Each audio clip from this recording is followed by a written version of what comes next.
عايز اكلمك النهارده على فيلم ترين دريمز.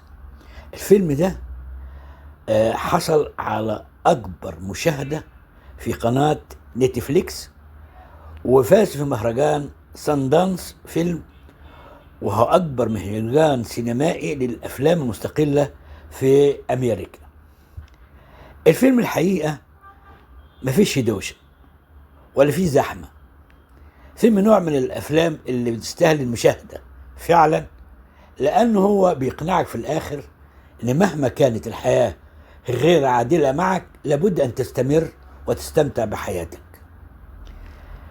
الفيلم من إخراج كيلينت بنتني، مأخوذ عن رواية صدرت سنة 2011 للكاتب دينيس جونسون، وحكاية عن راجل اسمه روبرت، لا هو بطل أسطوري ولا عبقري ولا شخص مهم في التاريخ، راجل عادي جدا أو أقل من العادي.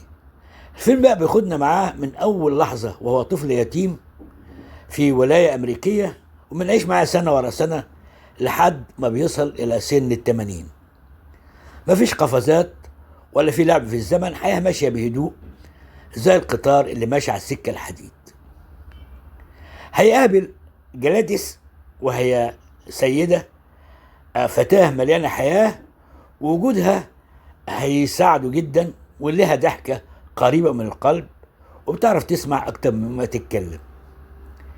اتجوزوا وخلفوا بنت صغيرة، وبقى حياة مستقرة. لكن طبعا الفيلم مش هيستمر على الاستقرار، لأن الفيلم بيقول لك أن الحياة دائما بها تقلبات.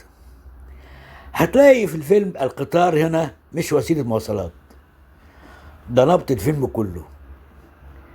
روبرت البطل بيشوف ناس بتموت، بيشوف حوادث، بيشوف ظلم، بيشوف عنصرية، لكن بيستمر.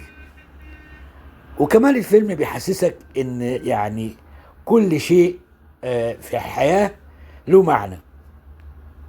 الحقيقة فيلم ترين دريمز ده رحلة عن الحياة نفسها، بكل الفرح والحزن، بكل البساطة والتعقيد، وبكل الجمال والقسوة.